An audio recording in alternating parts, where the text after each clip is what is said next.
परेशान लागत हवा, का बात है? का बताई हो, जाने कौने कर्म के सजा मिल रहल बा। का भइलो, का बात है? का बताई हो, एक लइका रहल, ओहो मेहरी के गुलामी करे लगल। जमन उ कही ओतने करी, जियब एकदम दुश्वार हो गइल बा। कैसन हो? ला सुना।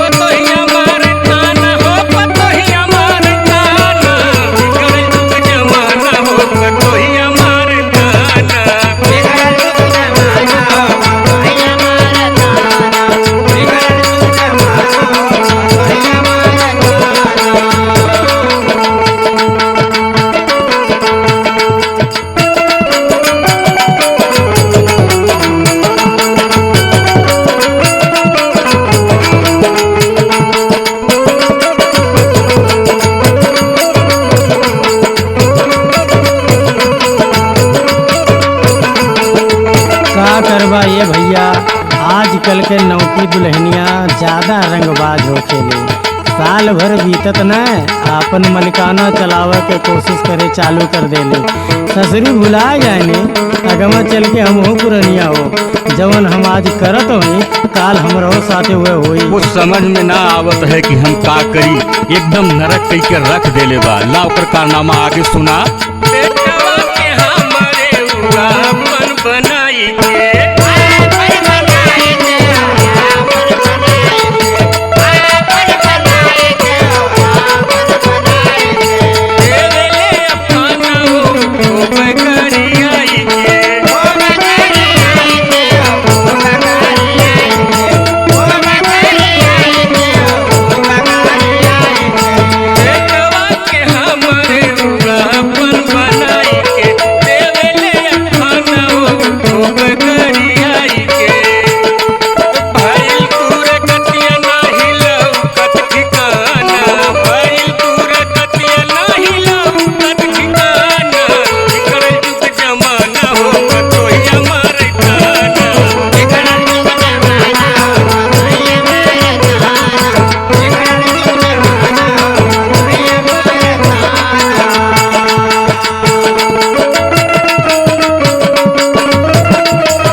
ये भाई, अब बुढ़ौती में बर्दाश्त कैसे रही पड़ी। कुछ ना समझ में आवत बा कि का करी।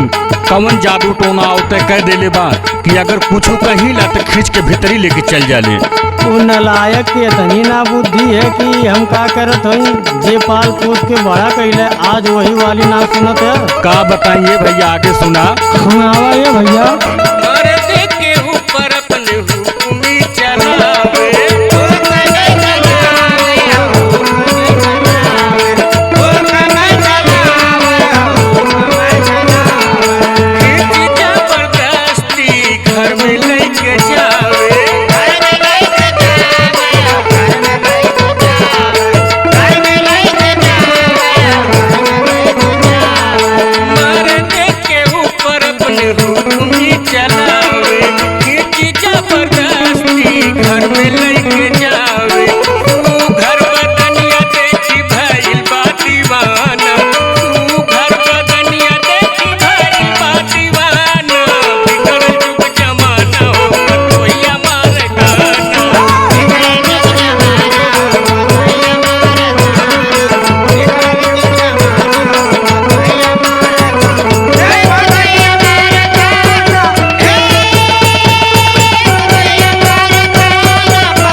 ओकरे लिए ओकर मेहरारू ही ओकर संसार बा। आगे सुना।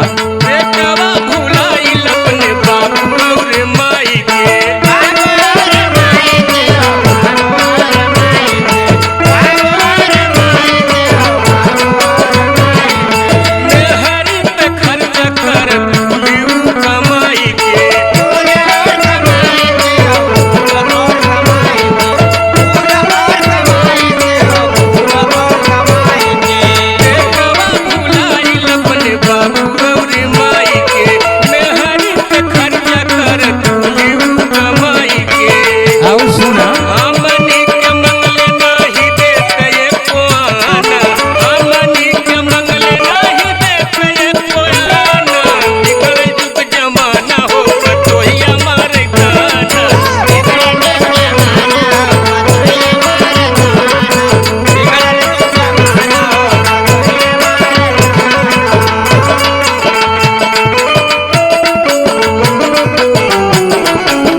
घोर के पी गइल बा।